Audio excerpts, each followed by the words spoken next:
weather all over again. So it was, and some headaches, with the flooding issues and some severe weather. But did we get a dent in the drought? It was another very impressive round of rain, and it did have some impact. I'm going to show you the good news here with all that rain. First of all, there you see the drought aligned with radar from last night. I was watching these two clusters, one that was going to cross our southern tier and one our northern tier with some of the hill country, but they briefly merged just before Bexar County. And then we were able to get into that big thunderstorm there, and actually it was throwing out some strong winds. But yes, we should see some relief. I believe next week's update will have more of a reflection on the recent rains. Didn't see much change in today's update. So this second round of rain, well, we had some in southern Bexar County, but it was a lot less other than that one little spot down there in South San Antonio. It was really the northern half. Look at Stone Oak and Fair Oaks Ranch. Leon Springs areas here, 2.5 to over 3 inches of rainfall once again.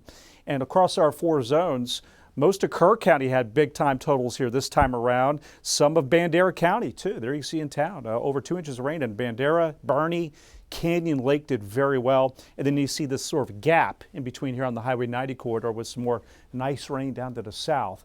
So this over the past 3 days, you can see the bullseye. These are radar estimates, a zone of about 6 to over 7 inches of rain that has fallen in and around Bexar County, Comalsa, Kendall County, another little spot out there in Guadalupe County over 7 inches of rain. These are official numbers. Stone Oak, North San Antonio, almost 7 inches of rainfall. There's Cross Mountain, Gray Forest is in there, Helotes over 5 inches, New Braunfels, Chavano Park, on down the list. And officially at the airport, over 4 inches over the past couple of days.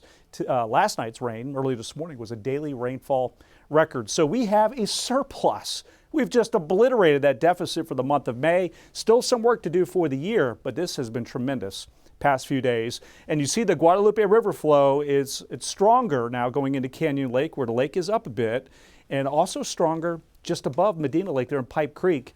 And Medina Lake is also slowly rising too. There's the severe thunderstorm watch in effect for Kendall Kerr County, watching this little zone right up in here for possibilities of development with those cumulus clouds. Right now we have one aggressive storm heading toward the Austin area. So let me show you 2 computer models. This one here is my lean in the short term. This is the HER computer model, and it's initializing these storms, taking them away from our area. But our in-house computer model has a different scenario, and I want to watch and see if storms do develop and evolve into a complex. So this to me is a wild card. It's the outside solution right now. But this is the reason why we do have that watch, is just in case that happens, we could get some strong wind gusts, a little hail, and then a weaken as they press through. Your day tomorrow, morning clouds, afternoon sunshine. Tomorrow night into Friday morning, we could get another complex of storms to drop across. And then Friday, a few showers or a thunderstorm. Into Saturday, I also have a scattered rain chance for the weekend. Some of that could be tropical moisture.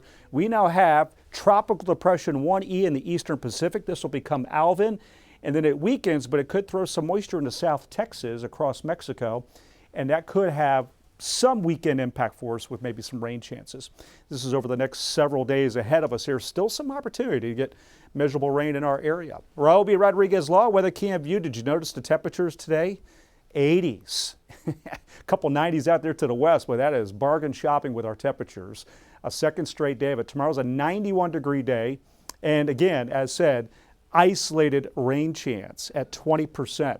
So it's a 20% chance, a little bit higher Thursday night to Friday. The weekend, 30% chance on Saturday. And then we still have a little bit of a chance into next week, 20-30% chance. Out west, still a few more opportunities for showers and storms, highs in the 80s and 90s. Hill country, we have those additional chances. The temperatures back into the 90s for next week, but it's the lower to mid 90s. Here's our eastern zone extended forecast. Guys, over to you.